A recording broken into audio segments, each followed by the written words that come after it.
আমরা বহুবার বলেছি, জুলুম করেন না, মানুষের প্রতি অত্যাচার করেন না, মিথ্যা মামলা দিয়ে মানুষকে ফাঁসায়েন না, অযথা মানুষের নামে গায়েবী মামলা দিয়েন না, মানুষকে গুম খুন নির্যাতন আয়না ঘর করেন না।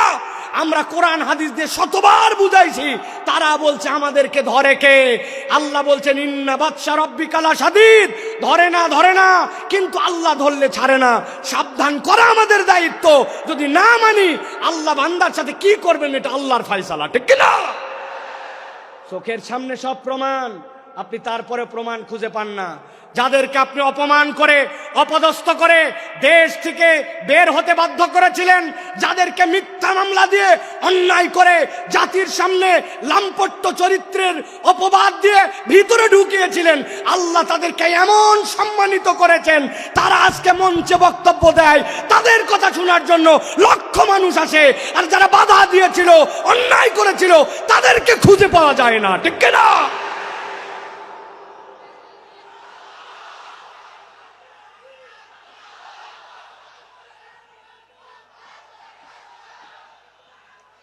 প্রিয় ভাইয়েরা, যুগে যুগে জালিমদের ব্যাপারে আল্লাহ রাব্বুল আলামিন একটা কথা বলেছেন, খবরদার তোমরা এটা মনে করো না আল্লাহ রাব্বুল আলামিন জালেমদের ব্যাপারে গাফেল। আল্লাহ জালেমদের ব্যাপারে গাফেল নন, আল্লাহ রাব্বুল আলামিন খবর রাখেন, কিন্তু আল্লাহ রাব্বুল আলামিন কিভাবে ধরবেন এটা তোমার হিসাবের মধ্যে কুলাবে না। আজকে আল্লামা মামুন আল হক আপনাদের সামনে কথা বলবেন, এই একটা মানুষকে নিয়ে যে পরিমাণ অপমান অপদস্থতা তারা দেখিয়েছে, একজন আলেমে দ্বীনের হাতের মধ্যে হাত করা লাগিয়েছে, পায়ের মধ্যে ডান্ডা বেরি লাগিয়েছে, মাথার মধ্যে বারবার বলেছেন আমাদের ভয় নাই, হেলমেটটা পরায়ও না, শুধু জাতির কাছে অপদস্থ করার জন্য মিথ্যা বুলেট প্রুফ জ্যাকেট, মিথ্যা মাথার মধ্যে হেলমেট, এইগুলো দিয়ে আলেমকে অপমানিত করতে চেয়েছে। আল্লাহ দেখাই দিয়েছেন অপমান যারা করেছিল আজকে তোমাদের পরিণতি কি। এই জন্য আমরা বলতে চাই, এখনো যারা আছেন, আগামীতেও যারা আসবেন, আপনারা যদি মনে করেন একদল গেছে আমরা সামনে বাপের বেটা, আপনাদেরকেও সতর্ক করতে চাই, আলেম ওলামা ইসলামপন্থী কোরআনওয়ালা তাদের সাথে বেয়াদবি করলে দুনিয়া আখিরাতে আল্লাহ তাদেরকে ছাড় দিবে না। সাবধান হয়ে চলবেন, সাবধান হয়ে চলবেন। এটা আমাদের কথা নয়, আল্লাহ রাব্বুল আলামিনের কথা। আল্লাহ রাব্বুল আলামিন বলছেন, ভালো করে জেনে রাখো দুনিয়ার মানুষ, ওয়ামা খলাকতুল জিন্না ওয়াল ইনসা ইল্লা লিয়াবুদুন, আমি জিন আর ইনসান এখানে কাউকে খাস আর আম করি নাই, গণভাবে তোমাদেরকে আল্লাহর ইবাদতের জন্য সৃষ্টি করেছি। অতএব তুমি যদি আল্লাহর আবদ হও, সেটা যেখানেই হোক না কেন, আল্লাহর উবুদিয়তের মধ্যে ঢুকতে পারলে নিষ্কৃতির পথ আছে, আল্লাহর উবুদিয়তের মধ্যে ঢুকতে না পারলে বাঁচার দ্বিতীয় কোনো রাস্তা নাই। আল্লাহ রাব্বুল আলামিন আমাদেরকে যেন এই কথাগুলি বোঝার তৌফিক দান করেন, বলেন আল্লাহুম্মা আমিন। প্রিয় ভাইয়েরা, আমি মূল আলোচনার মধ্যে প্রবেশ করব, তবে তার আগে এতক্ষণ যেটি বললাম এটা আমার নিজস্ব চিন্তা চেতনায় আমি খেয়াল করে দেখেছি। আমাদের যে মাহফিলগুলো হয়, এই মাহফিলগুলোতে আমাদের যারা শ্রোতারা আসেন তারা একটু এলোমেলো বাউন্ডারিহীন আসেন। কি শুনলাম আর কি শুনবো, খানিকক্ষণ আসলাম, স্লোগান দিলাম, তকবির দিলাম, হই হই করলাম, চলে গেলাম। এই মাহফিল বড় মাহফিল, লোক দেখানোর মাহফিল করে লাভ নাই। এই জন্য আমি চিন্তা করি যেখানেই যাই আগে অন্তত একটু আইল দেই, আইল বাঁধা। আইল চেনেন আপনারা? ভাই আইল যদি না থাকে পানি বাঁধবে? কথা বললেন না, পানি বাঁধবে? আসলে আমাদের থেকে অনেক ডিস্টেন্স হয়ে গেছে আপনাদের, তাই না ভাই? একটু দূরে চলে গেছেন আপনারা। প্রিয় ভাইয়েরা, আল যদি না থাকে তাহলে পানি যেরকম বাঁধে না, তো আমাদের জীবনে আমি যে কথাটা শুনবো এই কথাটার আগে একটা আল লাগবে, যে আমি কেন এই কথাটা শুনতেছি, এই কথাটা আমার শোনা কেন জরুরি। আমি তো আল্লাহ রাব্বুল আলামিনের পূর্ণ ইতাআতে ঢুকতে চাই, কিন্তু আমার জীবন ভর এমন অপরাধ, এমন ভুলভ্রান্তি যে আমি কোনো লাইন খুঁজে পাই না, আমি কোন লাইনে যাব। তো ওই লাইনটা বোঝানোর আগে আমি একটু আইল দিলাম।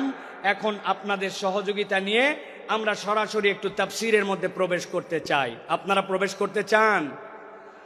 আছেন আপনারা ইনশাআল্লাহ? কারা কারা আছেন দুই হাত উঁচু করে একটু দেখান। কথা বলবেন না, কোনো কথা বলবেন না, চুপচাপ হাত নামান, হাত নামান, হাত নামান। হাত নামান। থামেন থামেন, তাকবীর দিয়েন না ভাই, কত সময় সংক্ষেপ, আপনাদের অনেক আবেগ আমরা জানি, তাকবীর দিয়েন না। একটু আপনাদের মোবাইলে লাইট আছে? আছে? একটু শার্ট করে 5 সেকেন্ড সময় দিলাম, জ্বলায় ফেলেন দেখি। হ্যাঁ, একটু জ্বলায় ফেলেন। যার যার মোবাইল আছে কথা বলবেন না, একটা কথা হবে না, একজনও না। জ্বলাইছেন? এবার হাতটা উঁচু করেন, 2 হাত 2 হাত। যারা জ্বলাতে পারে নাই শিখাই দেন কেমনে জ্বলাতে হয়। হাত উঁচু করেন, হাত উঁচু করছেন, শক্ত করেন, শক্ত, একটু শক্ত, একটু ডানে দিকে নড়া দেন। এবার একটু বামে দেন, এবার একটু সামনে দেন, একটু পিছনে দেন, এবার একটু পিছনে টানা দেন, টানা দেন। এবার হাতটা সোজা করেন, সোজা সোজা সোজা করেন। এবার হাতটা এরকম করে নড়াচড়া দেন, 2 দিকে নড়াচড়া দেন। এবার হাতটা সোজা করেন, স্ট্রেট, নো নড়চড়। গলাটা পরিষ্কার করেন, ভালো করে দিছেন। এবার আমরা আকাশ বাতাস মুখরিত করে আল্লাহর একটা তাকবীর দিয়ে আলোচনার মধ্যে প্রবেশ করতে চাই। যারা আসমান জমিন মুখরিত করে একটা তাকবীর দিতে পারবেন তারা বলেন আল্লাহুম্মা আমিন। এই স্বেচ্ছাসেবক ভাইরা, আপনারা দিবেন না তাকবীর? নাকি আপনারা ওয়াজের বাইরে? আপনারা তো ওয়াজের ভিতরে। হাত সোজা করেন। কারা কারা জ্বলাতে পারে নাই শিখাই দেন। হাত সোজা করেন, সোজা করছেন, আল্লাহুম্মা আমিন বলেন। এবার একটা আকাশ বাতাস মুখরিত করে তাকবীর দেখতে চাই। আমি আল্লাহু আকবার আসতে বলবো, লিল্লাহি তাকবীর, আপনারা জোরে করে আল্লাহু আকবার বলবেন, যাতে কোনো বিতাড়িত শয়তান এখানে থাকতে না পারে। পারবেন ইনশাআল্লাহ? দেখে এটা তাকবীর দেন, লিল্লাহি তাকবীর, লিল্লাহি তাকবীর। আল কোরআনের আলো, আল হাদিসের আলো, তোমার নেতা আমার নেতা, তোমার নেতা আমার নেতা। আলেম ওলামা যেখানে, আল্লাহর আইন যেখানে,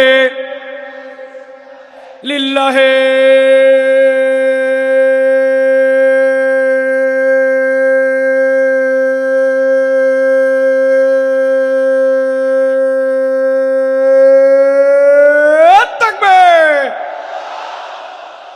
আল্লাহ রাব্বুল আলামিন বলছেন কুরআনুল কারীমের মধ্যে, তাবৎ পৃথিবীর মানুষ কিয়ামত পর্যন্ত যারা আসবে তাদেরকে আল্লাহ রাব্বুল আলামিন জানায় দিচ্ছেন, দুনিয়ার মানুষ, মা আসাবা মিন মুসিবাতিন ইল্লা বিইজনিল্লাহ। দুনিয়াতে তোমাদের যত বালা, যত পরীক্ষা, যত মুসিবত, যত ধরনের দুনিয়াতে তোমাদের সামনে বিপদ আপদ আসুক না কেন, আল্লাহ বলছেন কখনো বান্দা এইটা যেন ভাবে না যে এইটা আল্লাহ রাব্বুল আলামিনের জ্ঞানে বোধহয় নাই, আল্লাহ বোধহয় এ বিষয়ে বেখবর। আল্লাহ বলছেন তোমার জীবনে যত মুসিবত যাই আসুক না কেন, ইল্লা বিইজনিল্লাহ, আল্লাহর হুকুমের বাহিরে, আল্লাহর জ্ঞানের বাহিরে কোনোটি নয়। তাহলে আমাদের জিজ্ঞাসা, বিপদ আমাদের আসলো, মুসিবত আমাদের আসলো, নানান ধরনের কঠিন পরিবেশ পরিস্থিতি আমাদের উপর দিয়ে যায়, আল্লাহকে আমাদেরকে এইগুলা দিয়া পরীক্ষা করে করে মজা পান নাকি রব্বুল আলামিন? না না না, ঈমান এইটা নয়।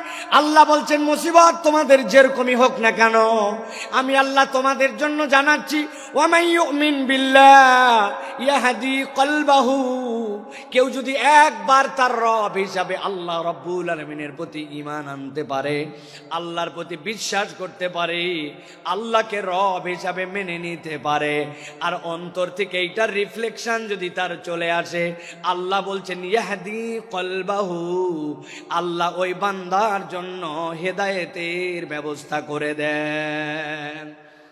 কোরআনুল কারীম যে বলল আপনাকে ইয়াহদি কলবাহু, তাফসীরের ভিতরে এসেছে, তাফসীরে কবীরের ভিতরে, তাফসীর ইবনে আশুরের ভিতরে মুফাসসিরিনে কেরাম ব্যাখ্যা করছেন, একজন ইমানদার ব্যক্তিকে আল্লাহ যে বলেছেন ইয়াহদি কলবা, এইটা বলার উদ্দেশ্য, ওই বান্দার যত বড় বিপদ হোক আর যত বড় মুসিবত হোক না কেন, সে যদি রব হিসাবে আল্লাহকে চিনে ফেলতে পারে, আল্লাহ তার অন্তরের ভিতরে এমন একটা প্রশান্তি ঢুকায় দিবেন, ওই হেদায়েতের প্রশান্তি তাকে কখনো আল্লাহর রাস্তা থেকে বিচ্যুত করবে না। পরীক্ষা যতই আসুক, ওই বান্দার অন্তরটা আল্লাহর উপরে স্টেবল থাকবে। সুবহানাল্লাহ। আল্লাহ রাব্বুল আলামিনের এই কথাটা বোঝার জন্য আমি একটা উদাহরণ দিব, ভালো করে সারা জীবন মনে রাখতে হবে। যে কয়টা উদাহরণ দেব নাম্বার দিয়ে গুনে গুনে মনে রাখতে হবে। এইটা হচ্ছে উদাহরণ নম্বর 1। কয় নম্বর? কথা বলেন, ভালো করে খেয়াল করেন। সুন্দরবনের পাশে এক লোকের বাড়ি, একটা মহল্লা আছে সুন্দরবনের পাশে। ওই মহল্লায় সুন্দরবনের পাশে কিছু মানুষ বসবাস করে। এক ব্যক্তির একটা পুকুর আছে, পুকুরটা ধরেন 2 বিঘার। এই বছর বন্যা উঠেছে, বন্যার কারণে পুকুরের ভিতরে পানি ঢুকছিল। সাধারণত পুকুরের মধ্যে যখন পানি ঢুকে বন্যায় কিছু মাছ ঢোকে, ঠিক কিনা? বেরো হয় কিন্তু কিছু মাছও আসে। ওই লোক চিন্তা করছে, এই বছর আমি পুকুরটাকে একবারে ছেঁচে পরিষ্কার করে সব মাছ ধরে ফেলবো। পুকুরটা ছেঁচবে, কিন্তু পুকুরের মধ্যে কচুরি পানা, দল পানা। যশোরের লোক কি বলেন ভাই? পানা বলেন, পানা, কচুরি পানা অনেক। ওই কচুরি পানার কারণে স্বাভাবিক মাছ ধরা যায় না। সরায় সরায় মাছগুলা ধরছে। ধরার পরে পুকুরের কোনো পানি নাই, কিন্তু ওই যে পলি পড়েছে পুকুরের মধ্যে আর পুকুরের কাদা, ওইগুলা দিয়ে পুকুরে 1-2 হাত পর্যন্ত কাদায় ক্যাতক্যাতা। আর পুকুরের মধ্যে কচুরি পানা। ওই এলাকার একটা লোকের একটা গরু আছে, গরুটা ছেড়ে দেওয়া, সারাদিন খায় দায়, সন্ধ্যাবেলা বাড়িতে ফেরত আসে। ওই গরু কচুরি পানা কিন্তু গরুর পছন্দ। গরু চিন্তা করছে, এত সুন্দর কচুরি পানা এখন যেরকম মাটির সাথে লেগে গেছে, এখন তো খাওয়া যায়। পুকুরের পাড়ে যে কচুরি পানা খেতে শুরু করেছে, 1-2টা করে খায় আর কচুরি পানা খায়, মজা পায়। মজা পেতে পেতে গরুটা আস্তে করে পুকুরের মাছ বরাবর চলে গেছে। যাওয়ার পরে কাদার খেয়াল করে নাই, সামনের 2 পা ভস করে ঢুকে গেছে ভিতরে। যেই না পা ঢুকছে, এখন পিছনের পা উঠানোর জন্য তুলতে যায়। পিছনের পা উঠানোর জন্য যত তুলতে চায়, সামনের পা তত বসে যায়। আবার সামনেরটা তুলতে যায়, পিছনেরটা বসে যায়। ওই গরু গেছে ফান্দে পড়ে, গরু আটকায় গেছে, আর উঠতে পারে না। অনেকক্ষণ হামলা হামলি চিল্লা চিল্লি করছে, কিন্তু বুঝছে চিল্লা চিল্লি করে কোনো কাম নাই। যত নড়ে তত ভিতরে ঢুকে যায়। খানিকক্ষণ পরে গরু চিন্তা করছে, এত টেনশন করার কোনো কারণ নাই। আমার একটা মালিক আছে, সন্ধ্যাবেলা যদি তার বাড়িতে যেয়ে দেখে আমাকে খুঁজে না পায়, নিশ্চয় আমাকে খোঁজার জন্য আসবে। কথা ঠিক। যেই না সন্ধ্যা হয়েছে, মালিক দেখে আমার গরু ফেরত আসে নাই। সাথে সাথে খুঁজতে খুঁজতে যে পুকুরের মধ্যে দেখে আটকায় আছে, বুক পর্যন্ত কাদার মধ্যে। মালিকের মেজাজ খারাপ। দুপুরবেলা থেকে খুঁজতেছি, বেটা বিকালবেলা তুমি পুকুরের মধ্যে খাওয়ার আর জায়গা পাও নাই। হাতের মধ্যে একটা লাঠি ছিল, আস্তে করে যাই আগে কয়েকটা, পেছনে ধাপ ধাপ করে লাগায় দিছে। গরু তো চিৎকার করে উঠছে, কিন্তু গরু কিছু বলতেছে না, কারণ জানে এই মায়ের খাওয়ার যৌক্তিক কারণ আছে। মাঠটার খাওয়ার পর এখন মালিক দড়ি টড়ি নিয়ে এসে গলার মধ্যে লাগাইছে। লাগানোর পরে আরো কয়েকজনকে লোককে ডাক দিচ্ছে যে বাবা ধরো তো, টেনে টেনে একটু উঠানো লাগবে। গরুকে টেনে টেনে উঠাইছে। উঠানোর সময় গলা ছিলে গেছে, কোমরের মধ্যে ব্যথা পাইছে। কিন্তু ওই গরুকে উঠানোর পরে বালতি করে পানি নিয়ে খড় দিয়া পিট পেট ডলে টলে পরিষ্কার করে গোয়ালের মধ্যে তুলছে। ঠিক ওই রাত্রে ধরেন একটা ঘটনা ঘটে গেছে। একটা বাঘ সুন্দরবন ছেড়ে মহল্লার মধ্যে আসছে, একটা হরিণ তারা করে ধরবে। এমন সময় হরিণটা যখন পালায়ে যাচ্ছে, বাঘের আর আইডিয়া নাই যে পুকুরের মধ্যে পানি আছে না নাই। লাফ দিছে একটা লম্বা করে, কিন্তু পুকুর পার হতে পারে নাই, মধ্যে বরাবর পড়ছে। ও তো মনে করছে হয়তো পানি আছে, যেহেতু পুকুর ভর্তি কচুরি পানা। ধাপ করে পুকুরের মধ্যে যেই না পড়ছে, 2 হাত 2.5 হাত কাদা, ক্যাত ক্যাত করে কাদার মধ্যে আটকায় গেছে। বাঘের শক্তি অনেক, কিন্তু যতই ওঠার চেষ্টা করছে 10-15 মিনিট উঠতে পারে না। কাদার ঠেলায় ক্যাত ক্যাতায় বুক পর্যন্ত আটকায়, এক পর্যায়ে শক্তি নিঃশেষ। বুক পর্যন্ত আটকায় সারা রাত। যখন সে আটকায় গেছে, তখন জোরে জোরে করে 2টা হুঙ্কার ছাড়ছে। এলাকার মানুষ মনে করছে হায় হায়, মহল্লার মধ্যে বাঘ ঢুকে গেছে, দরজা লাগাও, খিল লাগাও, বাচ্চা কাচ্চা সামলাও। যে যার বাচ্চা কাচ্চা সামলায় টামলায় রাত কোন রকম ভয়ে ভয়ে পার করছে, কেউ ঘুমায় নাই। সকাল যখন হয়েছে, 1-2জন সাহসী লোক বেরিয়ে দেখতেছে বাঘের খবর কি। একজন খবর দিছে, আরে বাঘ তো নিজে মারতে আসে নাই, উল্টা ফান্দে পড়ছে। দেখ দেখ পুকুরের মধ্যে বাঘ আটকায় আছে, যার কাছে যা ছিল বাঁশ লাঠি সবগুলা নিয়ে যায় ধামা ধাম মার। একজন ইয়াং ছেলে বলছে, চাচা একটু সাইড দেন। বলে তুই কই যাবি? বলে আমি ছোট মানুষ, কিন্তু বড় হয়ে যেন গল্প করতে পারি, আমি পিটায় বাঘ মারছিলাম, আমাকে একটু মারার চান্স দেন। আরেক মহিলা কোলে করে বাচ্চা নিয়ে আসছে, বাচ্চা নিয়ে আসে বলছে আপনার। বলে আমার ছোট বাচ্চা, কোলের বাচ্চা, কিন্তু হাতে একটা লাঠি আছে বাবা, জীবনে একটা সুযোগ অন্তত দাও যাতে বাঘকে একটুখানি আমি মারতে পারি। বাঘ মারে অন্তত বড় হয়ে বলতে পারবে মায়ের কোলে থেকে বাঘ মারছে। কথা ঠিক না? ভালো করে বোঝেন, জিজ্ঞাসা করব, মুসলমান সারা দেশ থেকে এখানে আসছেন, আপনারা শুধু যশোরের না। জিজ্ঞাসা করে উত্তর দেন, আপনার আমার দৃষ্টিভঙ্গিতে একটা গরু বেশি শক্তিশালী না বাঘ? কথা বললেন না, শুনতে পাই নাই। গরু না বাঘ?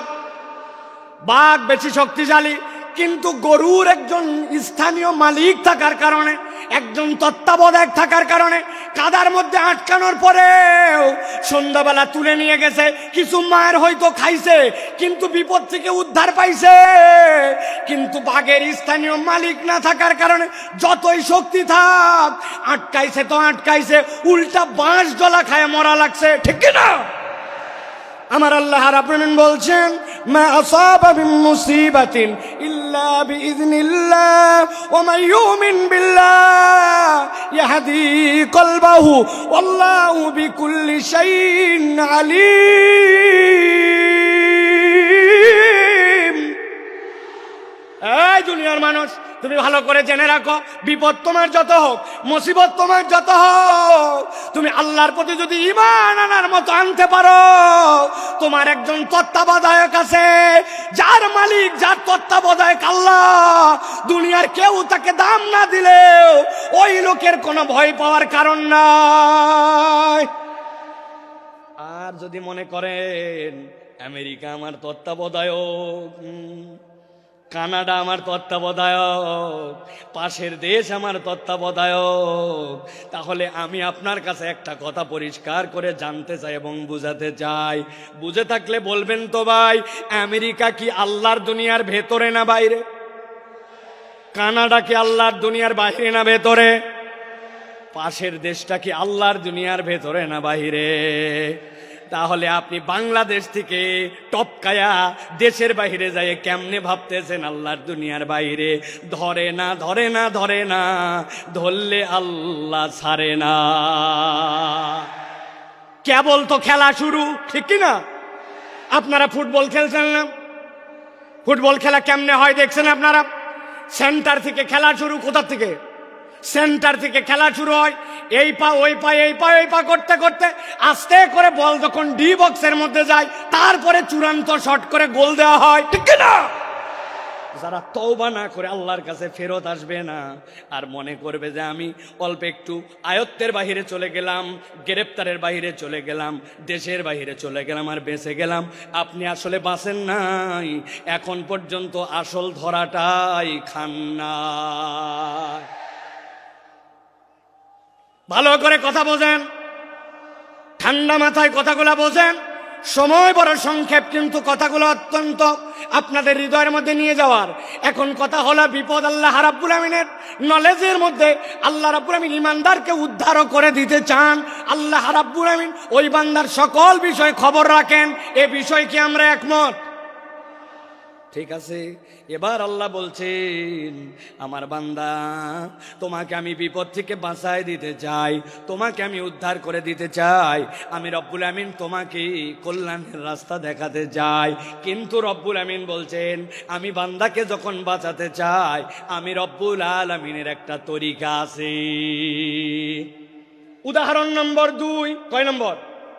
কথা বললেন না ইয়াংরা? কয় নম্বর? ওই যে ডান পাশে তাকান, ডান পাশে 3তলা 4তলা বিল্ডিং দেখা যায়, দেখতে পাচ্ছেন? ওই দেখেন 4তলার মধ্যে আলো জ্বলে, 4তলার মধ্যে জানলা খোলা, ফ্যানটা ঘুরতেছে। এখন আপনাকে যদি কেউ বলে চারতলার মধ্যে যেহেতু আলো জ্বলতেছে, চারতলার মধ্যে ফ্যান চলতেছে, তাহলে আপনার স্বাভাবিকভাবে বিবেচনায় কি আসবে? এই বিল্ডিং এর চারতলায় মানুষ থাকে না থাকে না? মানুষ থাকে, কিন্তু আপনার এলাকার এক ছেলে বলতেছে যতই মানুষ থাক, যাই থাক না কেন, আমি শিওর এইটাতে ওঠার জন্য কোনো সিঁড়ি নাই, এইটাতে ওঠার জন্য কোনো লিফট নাই, এইটাতে ওঠার জন্য কোনো মই নাই, যতই মানুষ থাক। এই কথা যদি বলে কেউ আপনার এলাকায়, ওই ছেলেকে, ওই লোককে কি বলবেন? কেন? ওই লোকের পাগল। তো পাগল বলবেন কেন? বলবেন স্ক্রু ঢিল, ঠিক কিনা? আন্দাজি হুজুর যা বলে তার সাথে হো বলেন না। মানুষের স্ক্রু থাকে নাকি? বলে হুজুর ওই পাগল আর স্ক্রু ঢিল এইটা আক্ষরিক অর্থে নয়, এইটা রূপক অর্থে। ওই লোকটার ব্রেনে অসুবিধা আছে, তাছাড়া চারতলায় মানুষ থাকে আর সিঁড়িও নাই, লিফটও নাই, এইটা হতে পারে না, ঠিক কিনা? আমার আল্লাহ রাব্বুল আলামিন বলছেন বিপদ আছে, বালা মুসিবত আছে, সব আছে, কিন্তু আমি রব্বুল আমিন তোমাকে উদ্ধার করতে চাই। গভীর মনোযোগ দেন। আল্লাহ সিঁড়ি বর্ণনা করতেছেন, এবার কিভাবে তুমি উদ্ধার পাবে। আল্লাহ বলছেন ওয়াতিউল্লাহ ওয়াতিউর রাসূল ফাইন তাওয়াল্লাইতুম ফাইন্নামা আলা রাসূলিনাল বালাগুল মুবিন। আমার রব্বুল আমিন বলছেন বান্দা, তোমাকে আমি বিপদ দিয়েছি শেষ করে দেওয়ার জন্য নয়, ধ্বংস করে দেওয়ার জন্য নয়। দুনিয়ার কোনো মানুষকে আমি জাহান্নামে দেওয়ার জন্য সৃষ্টি করি নাই। আমি আল্লাহ তোমাকে সিঁড়িটা বলে দিতে চাই। আল্লাহ বলছেন 1 নম্বর সিঁড়ি ওয়াতিউল্লাহ। 1 নম্বরে আল্লাহ রাব্বুল আলামিনের পূর্ণ ইতাআত করা লাগবে। আমি আপনাদের কাছে জিজ্ঞাসা করতে চাই, অত জোরে না বললেও সমস্যা নাই, কিন্তু বুঝে সুঝে বলবেন। আল্লাহ রাব্বুল আলামিনের যে ইতাআত করা লাগবে, এ বিষয়ে কি আমাদের কোনো সন্দেহ আছে? কিন্তু আমরা কি আল্লাহ রাব্বুল আলামিনের পূর্ণ ইতাআত করি? আমরা পূর্ণ ইতাআত করি না। এই মাহফিল এরকম নয় আমি খালি একচেটিয়া বলে যাব আর আপনি খালি শুনে যাবেন আর হো হো করে যাবেন। আমি আপনার চিন্তার খোরাক দিতে চাই। একটুখানি ঠান্ডা মাথায় এবার চিন্তা ভাবনা করেন তো। আমি 5-7 সেকেন্ড আপনাকে সময় দিব। আমি আল্লাহর ইতাআত করতে হবে জানি, কিন্তু পূর্ণ ইতাআত করি না। বলেন তো আমাদের পূর্ণ ইতাআত না করার পেছনের কারণ কি হতে পারে? ভাবেন, চিন্তা করেন। আপনি একটু 5-7 সেকেন্ড মনে মনে একটা কিছু চিন্তা করেন। আপনাদের এক একজনের এক এক ধরনের প্রশ্ন, আপনাদের চিন্তার উদয় হয়েছে কিনা ভাই? আমি আপনার কাছে একটা সামারি করি, দেখেন তো আমার চিন্তার সাথে আপনার চিন্তার সাথে সমন্বয় হয় কিনা। আল্লাহর ইতাআত করতে হবে, কিন্তু পূর্ণ ইতাআত করি না। আমি আমার ক্ষুদ্র দৃষ্টিভঙ্গিতে দেখেছি এর অন্যতম কারণ হচ্ছে আমরা আল্লাহ রাব্বুল আলামিন যে আমাদের জন্য রাজ্জাক আর রব, আল্লাহর রাজ্জাক আর রুবুবিয়্যাতের মূল পরিচয় আমরা ওয়াকিফাল নয়, ঠিক কিনা? আপনি বলবেন হুজুর আমি আমার রাজ্জাক রবকে চিনি। কেমনে চিনেন? আমার বাড়িতে খাবার অভাব নাই, আমার বাড়িতে বাজার হাট নিয়ে চিন্তা নাই। আল্লাহ আমাকে আলহামদুলিল্লাহ যথেষ্ট খাবার, যথেষ্ট আমার বাজার, যথেষ্ট চাল ডাল আমাকে দিয়েছে। আপনি যদি মনে করেন আল্লাহ আপনাকে চাল ডাল আর খাদ্য এইটা দিয়ে একমাত্র আপনার জন্য রাজ্জাক, আপনি তাহলে আল্লাহর রাজ্জাক নামের 1% কেবল চিনছেন, বাকিটুকু আপনি চিনেন নাই। আল্লাহ নিজের পরিচয় দিয়েছেন, ইন্নাল্লাহ হুয়ার রাজ্জাকু যুল কুওয়াতিল মাতিন।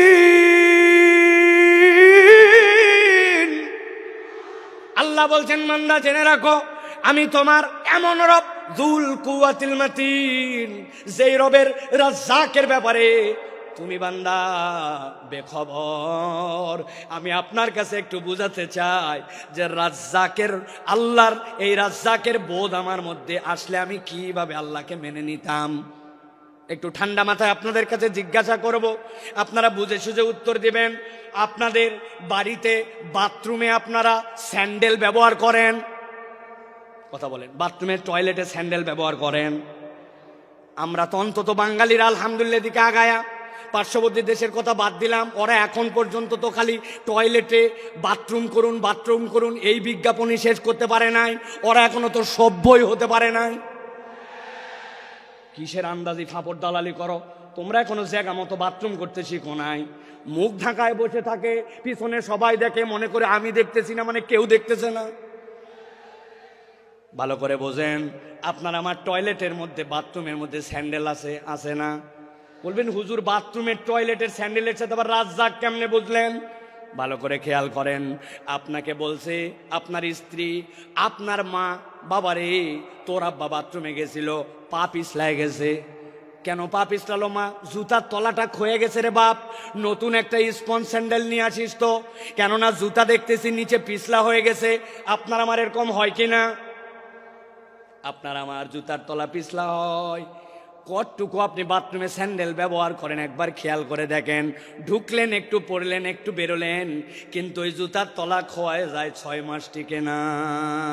কিন্তু আপনি আমি দুনিয়ার বুকে এত চলাফেরা করলাম, কত ফুটবল খেললাম, কত ধান লাগালাম, কত মাটির মধ্যে দিয়ে হাঁটা চলা করলাম, বয়স বাড়তে বাড়তে 20, 30, 40, 50 বছর হয়ে গেল। আপনি একবার ভাবলেন না আপনার পায়ের তলার জুতার তলা ক্ষয়ে যায়, কিন্তু আপনার পাও তো ক্ষয়ে যেতে পারত। বান্দার পায়ের তলা যদি খোয়াইতো তাহলে যশোর অঞ্চলে যেগুলার বয়স 60-70 বছর, রাস্তায় খালি কাল্লাগুলা ঘোরাফেরা করার কথা। কিন্তু রব্বুল আলামিন আপনাকে রিজিক দিলেন, এইটা আপনার রিজিক যে আপনার পায়ের তলা খোয়ায় না।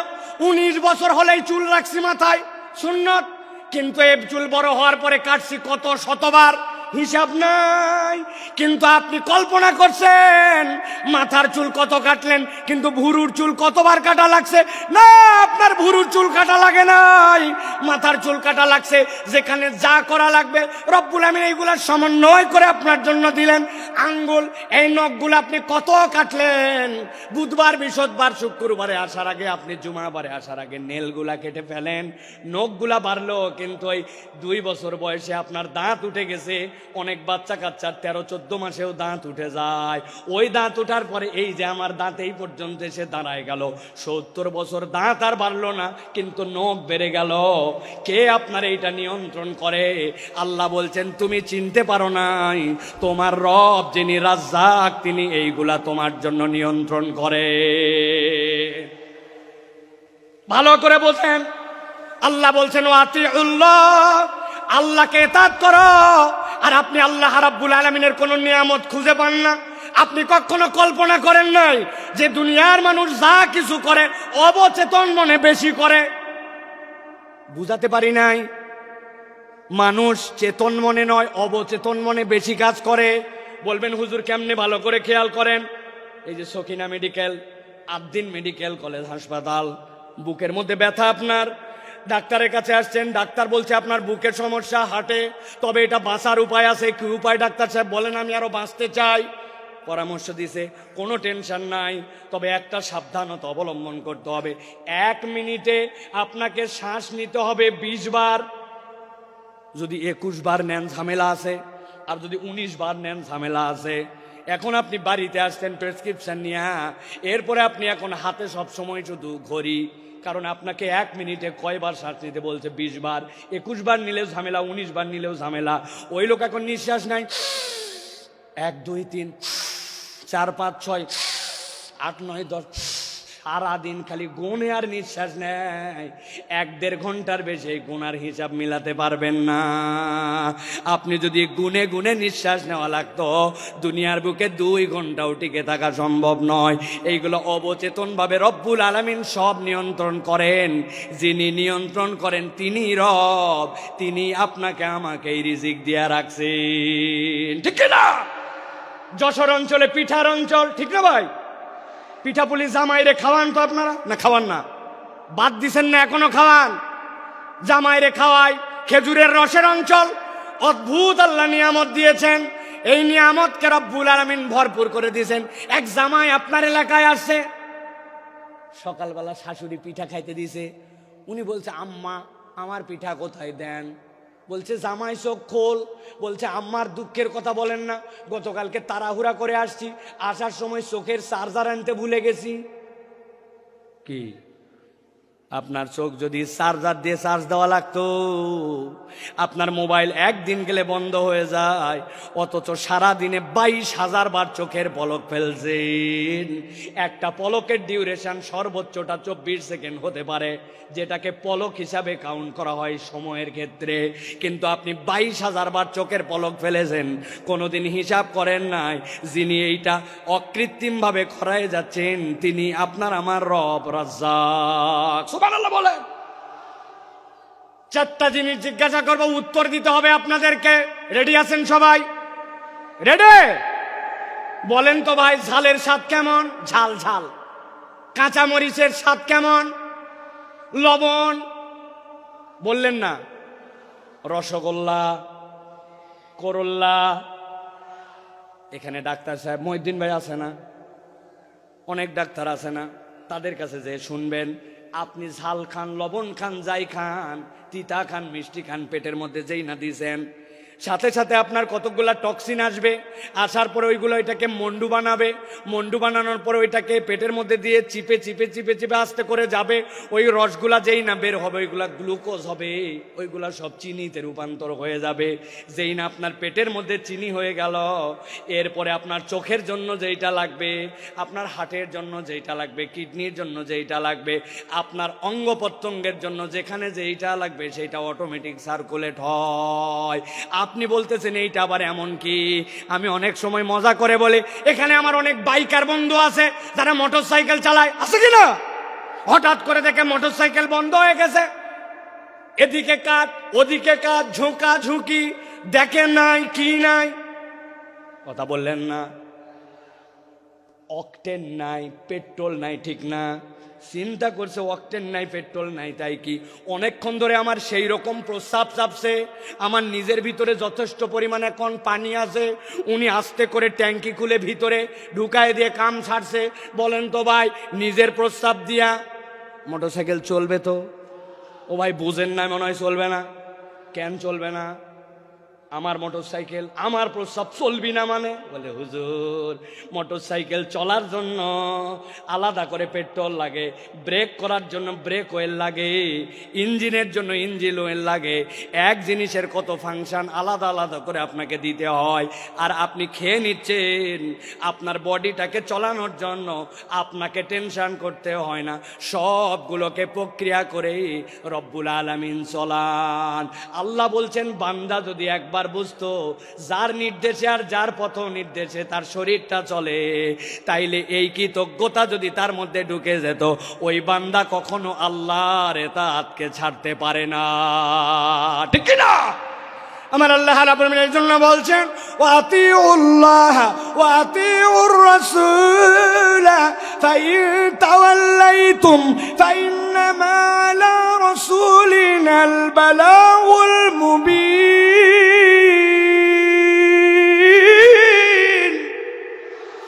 এই দুনিয়ার মানুষ, তোমাকে আমি ধ্বংস করে দেওয়ার জন্য সৃষ্টি করি নাই, আমি তোমাকে নিষ্কৃতি দেওয়ার জন্য সৃষ্টি করেছি।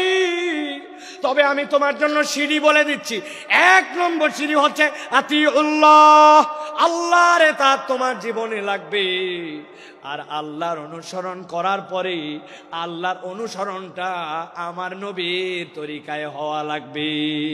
তোমার জীবনে যদি আল্লাহর নবী ঢুকে যায় আর আল্লাহর ইতাআত পূর্ণাঙ্গ হয়ে যায়, আল্লাহ বলছেন ইয়াহদি কলবাহু, ওই বান্দার যত বড় মুসিবতই হোক না কেন, তার জন্য হেদায়েতের পথ দেখানো রব্বুল আলামিনের কাজ। সুবহানাল্লাহ।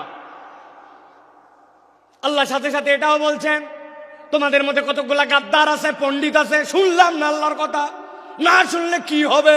আছে না? আল্লাহ বলছেন কিছুই হবে না। ফাইন তাওয়াল্লাইতুম ফাইন্নামা আলা রাসূলিনাল বালাগুল মুবিন। আমি আল্লাহ জানায় রাখলাম, তুমি যদি মুখ ফিরায় নাও, নবী আর নবীওয়ালা কাজ যারা করে তাদের দায়িত্ব হচ্ছে বার্তাটা পৌঁছায় দেওয়া। দারোগাগিরি করার জন্য নবী আর নবীর ওয়ারিসদেরকে দায়িত্ব দেওয়া হয় নাই। আমাদের দায়িত্ব পৌঁছায় দেওয়া। শুনলে তোমার ভালো, না শুনলে তোমার বিপদ, ঠিক না? আমরা বহুবার বলেছি, জুলুম করেন না, মানুষের প্রতি অত্যাচার করেন না, মিথ্যা মামলা দিয়ে মানুষকে ফাঁসায়েন না, অযথা মানুষের নামে গায়েবী মামলা দিয়েন না, মানুষকে গুম খুন নির্যাতন আয়না ঘর করেন না। আমরা কোরআন হাদিস দিয়ে শতবার বুঝাইছি, তারা বলছে আমাদেরকে ধরে কে? আল্লাহ বলছেন ইন্না বাতশা রাব্বিকা লাশাদীদ, ধরে না, কিন্তু আল্লাহ ধরলে ছাড়ে না। সাবধান করা আমাদের দায়িত্ব। যদি না মানি আল্লাহ বান্দার সাথে কি করবেন এটা আল্লাহর ফয়সালা, ঠিক কি না? চোখের সামনে সব প্রমাণ, আপনি তারপরে প্রমাণ খুঁজে পান না। যাদেরকে আপনি অপমান করে অপদস্থ করে দেশ থেকে বের হতে বাধ্য করেছিলেন, যাদেরকে মিথ্যা মামলা দিয়ে অন্যায় করে জাতির সামনে লাম্পট্য চরিত্রের অপবাদ দিয়ে ভিতরে ঢুকিয়েছিলেন, আল্লাহ তাদেরকে এমন সম্মানিত করেছেন, তারা আজকে মঞ্চে বক্তব্য দেয়, তাদের কথা শোনার জন্য লক্ষ মানুষ আসে। আর যারা বাধা দিয়েছিল, অন্যায় করেছিল, তাদেরকে খুঁজে পাওয়া যায় না, ঠিক না?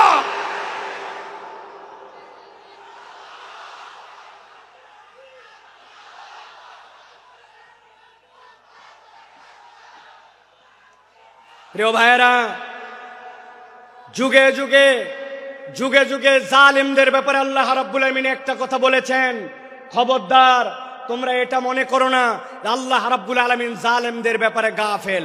আল্লাহ জালেমদের ব্যাপারে গাফেল নন, আল্লাহ রাব্বুল আলামিন খবর রাখেন। কিন্তু আল্লাহ রাব্বুল আলামিন কিভাবে ধরবেন এটা তোমার হিসাবের মধ্যে কুলাবে না। আজকে আল্লামা মামুনুল হক আপনাদের সামনে কথা বলবেন।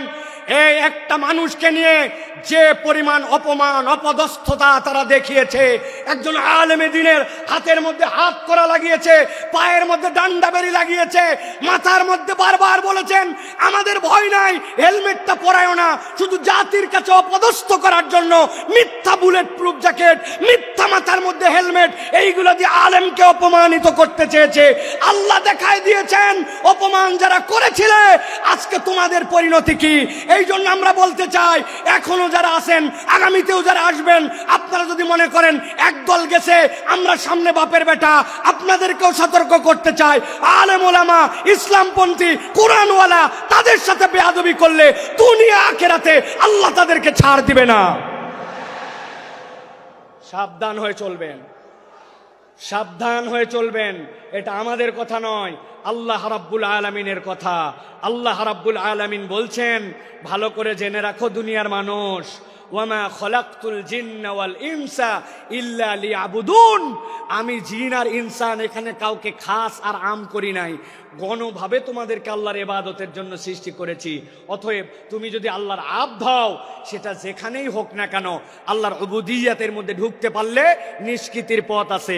আল্লাহর উবুদিয়্যাতের মধ্যে ঢুকতে না পারলে বাঁচার দ্বিতীয় কোনো রাস্তা নাই। আল্লাহ রাব্বুল আলামিন আমাদেরকে যেন এই কথাগুলি বোঝার তৌফিক দান করেন, বলেন আল্লাহুম্মা আমিন। প্রিয় ভাইয়েরা, আমি মূল আলোচনার মধ্যে প্রবেশ করব, তবে তার আগে এতক্ষণ যেটি বললাম এটা আমার নিজস্ব চিন্তা চেতনায় আমি খেয়াল করে দেখেছি। আমাদের যে মাহফিলগুলো হয়, এই মাহফিলগুলোতে আমাদের যারা শ্রোতারা আসেন তারা একটু এলোমেলো বাউন্ডারিহীন আসেন। কি শুনলাম আর কি শুনবো, খানিকক্ষণ আসলাম, স্লোগান দিলাম, তকবির দিলাম, হই হই করলাম, চলে গেলাম। এই মাহফিল বড় মাহফিল, লোক দেখানোর মাহফিল করে লাভ নাই। এই জন্য আমি চিন্তা করি যেখানেই যাই আগে অন্তত একটু আল দেই, আল বাঁধা। আল চেনেন আপনারা? ভাই আল যদি না থাকে পানি বাঁধবে? কথা বললেন না, পানি বাঁধবে? আসলে আমাদের থেকে অনেক ডিস্টেন্স হয়ে গেছে আপনাদের, তাই না ভাই? একটু দূরে চলে গেছেন আপনারা। প্রিয় ভাইয়েরা, আল যদি না থাকে তাহলে পানি যেরকম বাঁধে না, তো আমাদের জীবনে আমি যে কথাটা শুনবো এই কথাটার আগে একটা আল লাগবে, যে আমি কেন এই কথাটা শুনতেছি, এই কথাটা আমার শোনা কেন জরুরি। আমি তো আল্লাহ রাব্বুল আলামিনের পূর্ণ ইতাআতে ঢুকতে চাই, কিন্তু আমার জীবন ভর এমন অপরাধ, এমন ভুলভ্রান্তি যে আমি কোনো লাইন খুঁজে পাই না, আমি কোন লাইনে যাব। তো ওই লাইনটা বোঝানোর আগে আমি একটু আল দিলাম। এখন আপনাদের সহযোগিতা নিয়ে আমরা সরাসরি একটু তাফসীরের মধ্যে প্রবেশ করতে চাই। আপনারা প্রবেশ করতে চান? আছেন আপনারা ইনশাআল্লাহ? কারা কারা আছেন দুই হাত উঁচু করে একটু দেখান। কথা বলবেন না, কোনো কথা বলবেন না, চুপচাপ হাত নামান, হাত নামান, হাত নামান, হাত নামান।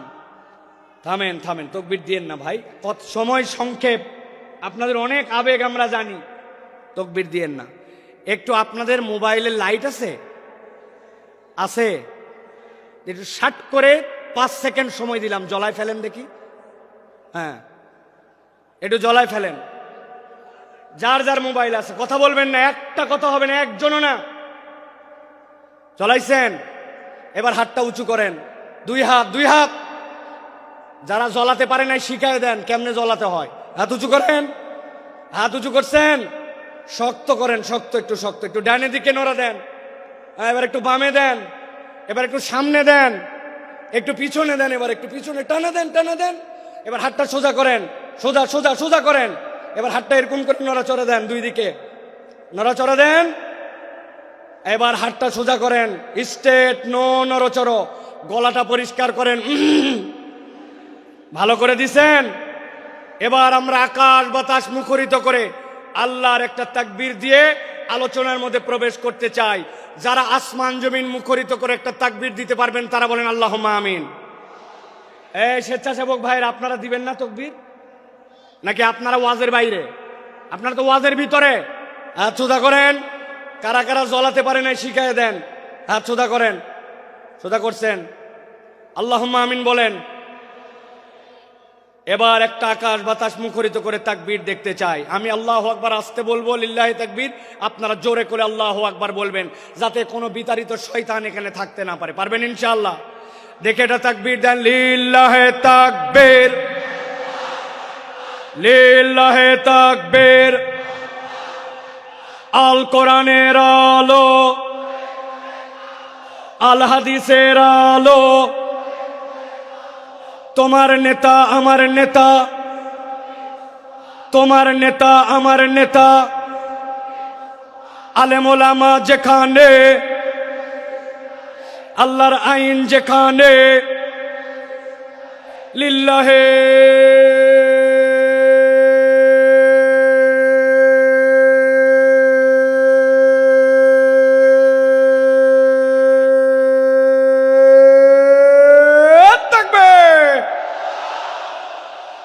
আলহামদুলিল্লাহ। হাত নামান, চুপ করে বসে যান, একটার কোনো কথা হবে না।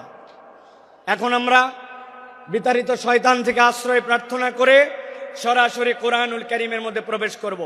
দাঁড়ায় বসে মহিলা প্যান্ডেলে, ছেলেদের প্যান্ডেলে, স্টেজে, এলইডি মনিটরের সামনে, ভিতরে বাহিরে, দেশে বিদেশে, কাছে দূরে, বাংলাদেশে লাইভে, নন লাইভে, যে যেখান থেকে দেখতেছেন সকলে একসাথে সমস্বরে আমার সাথে পড়েন, আউযু বিল্লাহি মিনাশ শাইতানির রাজীম, বিসমিল্লাহির রাহমানির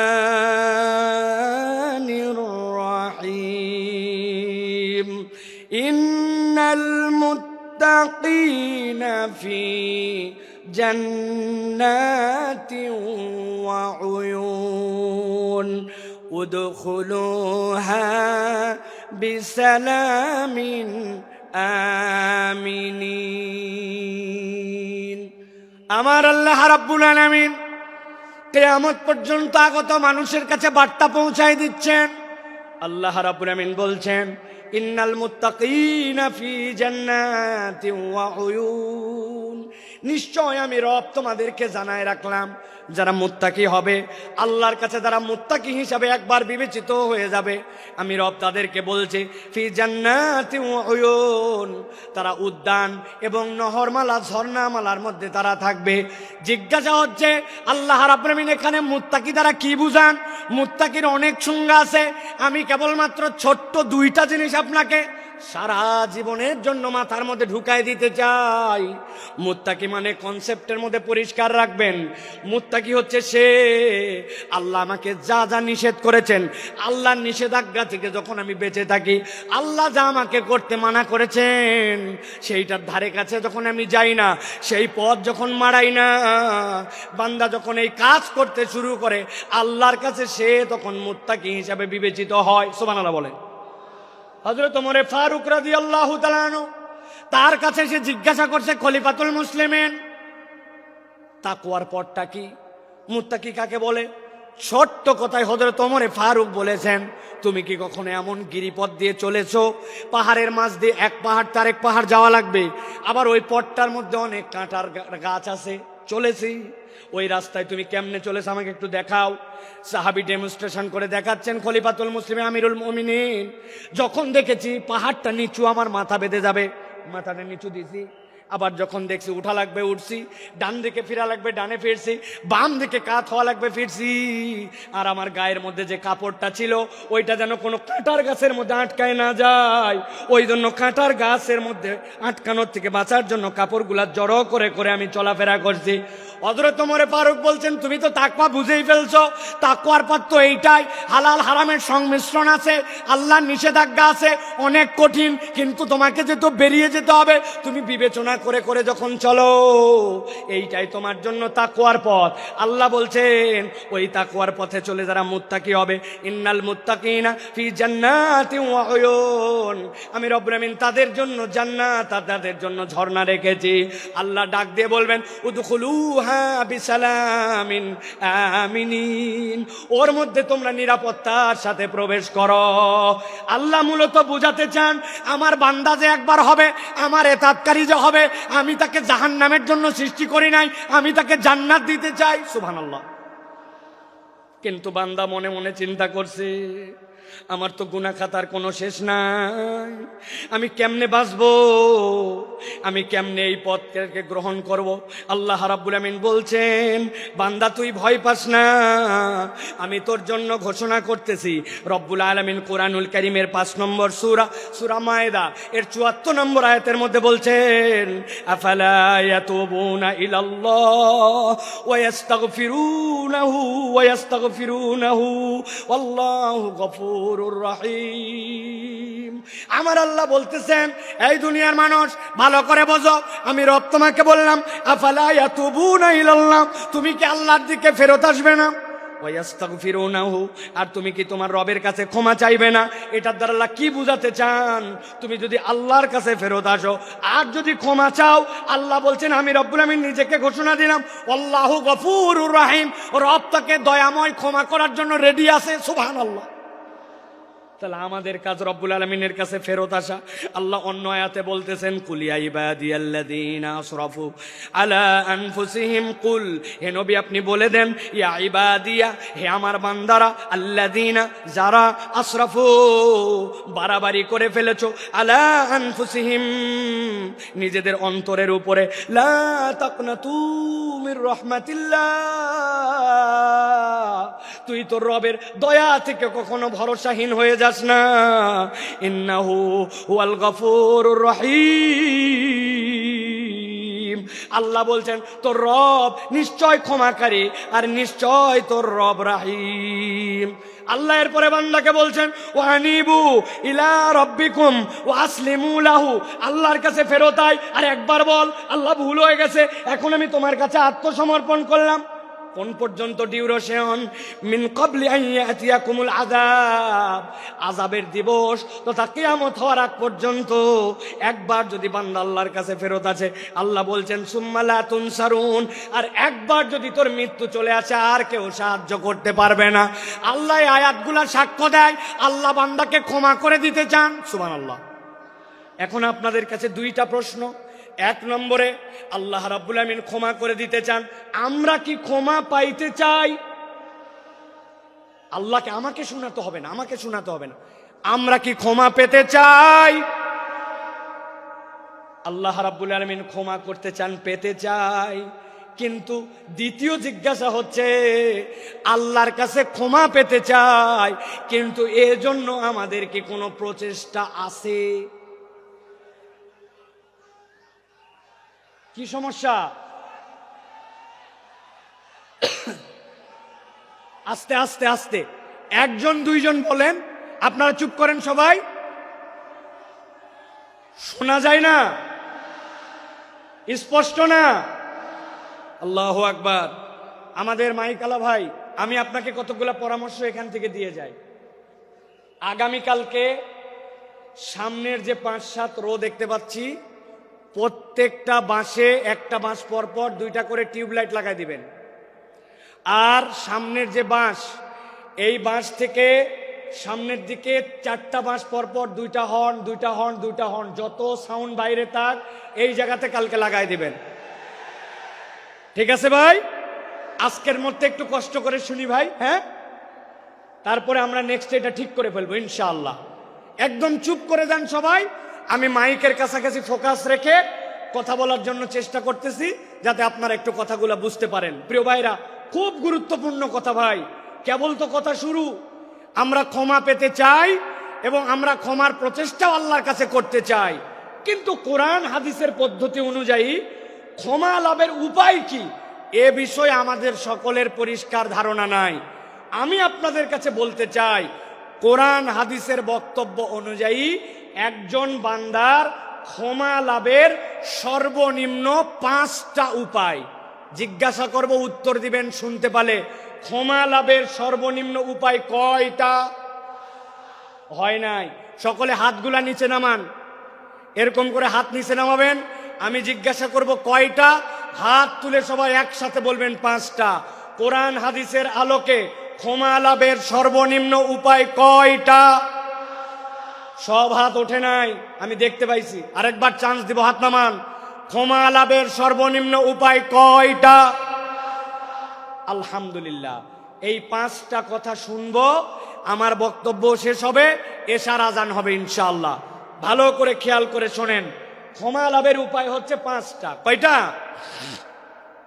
এর 1 নম্বর হচ্ছে ঈমান এবং নেক আমল। আস্তে করে বলেন, 1 নম্বরটা কি? নেক আমল। ঈমান, নেক আমল। বলেন, ঈমান, নেক। এই ওয়াজটা যেন বাড়িতে মুখস্থ যায়, এজন্য আমি এত কষ্ট করতেছি। 1 নম্বর ঈমান এবং নেক আমল। আল্লাহ রাব্বুল আমিন বলছেন, ওয়াদাল্লাহুল্লাযীনা আমানু ওয়া আমিলুস সালিহাত মিনহুম মাগফিরাতাও ওয়া আজরান আযীমা। আল্লাহ বলছেন, দুনিয়ার মানুষ শোনো, ওয়াদাল্লাহ, আল্লাহ তোমার সাথে ওয়াদা করছেন। আপনি বাড়ির থেকে বেরিয়ে এসেছিলেন, বাচ্চা বলছে আব্বা আমার জন্য চকলেট নিয়ে আসবে। আপনি বলছেন ঠিক আছে চকলেট নিয়ে আসবো, কিন্তু বাড়িতে ঢোকার সময় ভুলে গেছেন। আপনি আপনার ছেলেকে বলছেন 5-এ ভালো রেজাল্ট কর, একটা সাইকেল কিনে দিব, কিন্তু আপনি সাইকেল কেনার কথা আর সামর্থ্যে কুলাই নাই, ভুলে গেছেন। বউরে বলছেন এবার খালি বেতন পাই লাল রঙের একটা শাড়ি তোমাকে কিনে দিব। এরপরে কত বেতন গেল, কিন্তু শাড়ি কেনার ক্রেতা বা সামর্থ্য অনেক সময় হিসাবে মেলে না। আমরা ওয়াদা করি, কিন্তু অনেক সময় ওয়াদা আমরা রাখতে পারি না। এরকম আমাদের জীবনে হয় কিনা? কিন্তু আল্লাহ বলতেছেন, বান্দা আমার জন্য ওয়াদা করা লাগে না, ফাআলুল লিমা ইউরিদ। আমরা আল্লাহর ব্যাপারে বলি ইন্নাকা লা তুখলিফুল মিআদ। আমার রব কখনো ওয়াদার ব্যতিক্রম করেন না, কিন্তু সেই আল্লাহ বলছেন ওয়াদাল্লাহ, আল্লাহ ওয়াদা করতেছেন আল্লাযীনা আমানু, যারা ঈমান আনবে। 2 নম্বর ওয়া আমিলুস সালিহাত, ঈমান আনার সাথে সাথে আমলে সালেহ করবে। মিনহুম মাগফিরা, আমি রব্বুল আমিন তাদেরকে ক্ষমা করে দিব। ওয়া আজরান আযীমা, আর আমি রব তাদের জন্য বিশাল প্রতিদানের ব্যবস্থা করব। কথা সহজ, কিন্তু বুঝে ঘাটতি আছে আমাদের ধারণা। আমরা তো আলহামদুলিল্লাহ ইমানদার, ঠিক না ভাই? আলহামদুলিল্লাহ ইমানদার, আমরা ইমান আনছি। এবার যদি জিজ্ঞাসা করে আমলে সলে করেন, নেক কাজ করেন, বুক ফুলায় বলবে করি, মানে নামাজ বাদ দেই না, রোজার সময় রোজা করি, হজ যাকাতও দেই সুযোগ থাকলে, বলি কিনা আমরা? প্রিয় ভাই, ভালো করে বুঝে যান, ভালো করে অন্তর দিয়ে কথাগুলা বুঝে যান। আপনি আমি মনে করি নামাজ রোজা হজ যাকাত এইগুলা বোধহয় নেক কাজ। আমি আপনার কাছে ধারণা পরিষ্কার করতে চাই, নামাজ রোজা হজ যাকাত নেক কাজ, কিন্তু এইগুলা একমাত্র নেক কাজ নয়। বলবেন হুজুর এটা কেমন কথা? একটা ছেলে স্কুলে ভর্তি হয়েছে, ওই স্কুলের ইউনিফর্ম আছে, ড্রেস, ওই স্কুলে 70% উপস্থিতি লাগে, ওই স্কুলে প্রথম সাময়িক পরীক্ষা দেওয়া লাগে, দ্বিতীয় সাময়িক দেওয়া লাগে, ফাইনাল লাগে, পাস মার্কের জন্য 33 লাগে। এইটা যদি না হয় তাহলে ওই ছেলেকে ওই স্কুলের মধ্যে রাখে না। এটা যদি স্কুলের নিয়ম হয়, তাহলে আপনি যদি ইসলামকে একটা স্কুল মনে করেন, ইনস্টিটিউট মনে করেন। নবীজি বলছেন বুনিয়াল ইসলাম আলা খামসিন, ইসলামেরও একটা বেসিক আছে, যেই 5টা কাজের না থাকলে ইসলামের আর ভিত্তি থাকে না। তার মধ্যে আল্লাহর প্রতি শাহাদা, এরপরে সালাত, এরপরে আপনার জন্য যাকাত, এরপরে সম, এরপরে আপনার জন্য আল্লাহর জন্য হজ। এই যে কাজগুলি, এইগুলা ইসলামের বেসিক। এখন আপনি এইগুলা কাজ 33 মার্ক। এখন কোন বান্দা যদি বলে এইগুলাই করি মানে আমি ভালো কাজই করি, এর বাইরে আর ভালো কাজ নাই, আপনার বুঝের মধ্যে ভুল আছে। এইটা ভালো কাজ, তবে এটা 33 মার্কের কাজ। এইটা না করলে আপনি মুসলমানই থাকেন না, ঠিক না? কিন্তু আমাদের যশোরে অনেক লোক নামাজ পড়ে না, ইমান ঠিক আছে, আছে না? আল্লাহর কিতাব ঠিক মতো মানে না, কিন্তু ইমান ঠিক আছে, আছে না? বলছে আমানতু বিল্লাহি ওয়া মালাইকাতি ওয়া কুতুবিহি, আমি আল্লাহর কিতাবের সব বিধান মানি। আল্লাহর কিতাব যা আছে তার প্রতি আমি বিশ্বাস করি, আমি আল্লাহর কিতাবকে গ্রহণ করে নিলাম। কিন্তু ওই লোককে যদি বলা হয় নামাজের ইসলাম মানলেন, রোজার ইসলাম মানলেন, কিন্তু আল্লাহর জমিনে আল্লাহর বিধান দিয়ে শাসনটা হোক, এই কথা বললে তখন বলে বক্তা দল করে, আছে না? এইরকম মুনাফিক মার্কা অনেক মুসলমান আছে। তার মানে বোঝা যায় আপনি আপনার ঈমান এখনো বোঝেন নাই। আমি আপনার কাছে জিজ্ঞাসা করব, বুঝে থাকলে বলেন তো, কোন লোক কোরআনুল কারীম নিছে, কোরআনুল কারীমের সে বলছে 15 পারা পর্যন্ত আমার মোটামুটি ক্লিয়ার, বাকি 15 পারা এখনো পড়া হয় নাই, তবে 15 পারার ব্যাপারে আমার কোনো মন্তব্য নাই, বাকিগুলো আমি দেখে শুনে সিদ্ধান্ত নিব, তাহলে সে হচ্ছে 50% মুসলমান। 50%। আরেকজন বলছে পুরা কোরআন ক্লিয়ার, খালি সূরা নাসের ব্যাপারে আমার কিছু মন্তব্য আছে, সূরা নাসটা আমি ভালো করে জেনে তারপরে আমি কোরআনুল কারীমের বাকি মানব, তাহলে সে 99% মুসলমান। কত পার্সেন্ট? 0 কোরআনের একটা অক্ষরও যদি আপনি অস্বীকার করেন, আপনি 0% মুসলমান, ঠিক না? আপনি না বলছিলেন আমানতু বিল্লাহি ওয়া মালাইকাতি ওয়া কুতুবিহি, আমি আল্লাহর প্রতি ঈমান আনি, রসুলের প্রতি, কিতাবের মধ্যে যা কিছু আছে সবগুলার উপর, তাহলে আপনার কি ঈমান আনা হয়েছে? কথা বললেন না, হয়েছে? বাঁচার উপায় কি? আমি একটা বাঁচার উপায় বের করছি, যদি আপনারা জানতে চান তাহলে বলে দিব, বলবো, তবে শর্ত আছে। ফিরি ফিরি বলা যাবে না, যাওয়ার আগে আমার সাথে দেখা করে 50 টাকা করে হাদিয়া দেওয়া লাগবে। রাজি আপনারা? হুজুর খুচরা টাকা নেয়, এটা গাড়ি ভাড়া খালি দিতে পারবো না, এগুলো বললে হবে না। কয় টাকা বলবো? দেখেন, পছন্দ হলে টাকা দিয়েন, না হলে দিয়েন না। এখন থেকে আমরা সিস্টেম করে আল্লাহর কাছে আগেই বলে যাব, আমরা এখন থেকে কালেমাটা একটু সিস্টেম করে বলবো, আমানতু বিল্লাহি ওয়া মালাইকাতিহি ওয়া কিছু কিছু কুতুবিহি, অথবা বলবো আমানতু বিল্লাহি ওয়া মালাইকাতিহি ওয়া যদ্দুর বুঝি তদ্দুর কুতুবিহি। এই তো ফেরেশতা যায় কবরে ধরছে, ধরার পরে বলছে আমি আগেই বলে আসছি, আমি 8 দিনের মাহফিলে বলছিলাম যদ্দুর বুঝি তদ্দুর কুতুবিহি, আন্দাজে আমাকে ধরলে হবে না, বাটাম কি একটাও মাটিতে পড়বে? এই জন্য ভালো করে বোঝেন, ইসলামের বেসিক আপনাকে মেনে নিতে হবে, ওইটা আপনার জন্য ঈমান। তাহলে আমলে সলে কি? আল্লাহ তো ক্ষমা করতে চান, আল্লাহ রাব্বুল আলামিন আমলে সলে নবীকে দিয়ে শিখিয়ে দিয়েছেন। আপনি আপনার জীবনে কিছু কিছু নেক কাজ করতে শুরু করেন। নবীজি বলছেন লিল মুমিনি আলাল মুমিনি সিত্তু খিসাল, একজন মুমিনের জন্য আরেকজন মুমিনের নিম্নতম 6টা দায়িত্ব আছে, আপনি এগুলা পালন করেন। আপনি মসজিদে ঢুকছেন, 5 মিনিট হাতে সময় আছে, অযথায় বসবো না, 2টা রাকাত তাহিয়াতুল মসজিদ পড়ি, 2টা রাকাত দুখুলুল মসজিদ পড়ি, তারপরে বসবো। 2 রাকাত সময়, 2 মিনিট সময় আছে, সুবহানাল্লাহি বিহামদিহি সুবহানাল্লাহিল আযীম পড়ি, ধান লাগাচ্ছি, আস্তাগফিরুল্লাহ আস্তাগফিরুল্লাহ আস্তাগফিরুল্লাহ, সারাদিনে নিয়ত করছি 100 বার অন্তত দরুদ শরীফ পড়ে ফেলবো। আপনি আপনার আমলগুলা যখন এরকম করে বাড়াতে শুরু করবেন, দেখা হলে সবার আগে সালাম দিব, মানুষকে মসজিদে নেওয়ার জন্য চেষ্টা করব। অনেক মুরব্বী আছে, এই কথা আমি বহু জায়গায় বলছি, আপনার কারণে মসজিদে বাচ্চা কাচ্চা মুসল্লি আসে না। আপনারা মুরব্বীরা রাগ করেন না, আমি কিন্তু আমার সবচেয়ে বাংলাদেশের সিনিয়র মুরব্বী ভাই, ওই ভাইয়ের দাওয়াতে কিন্তু এখানে আসছি, ভাই বলি যদিও উনি আমার অনেক সিনিয়র। ভালো করে বোঝেন, মুরব্বীদের কারণে অনেক মুসল্লিরা আসে না। বাচ্চা কাচ্চা মসজিদে আসে একটু হাসাহাসি করে না ভাই?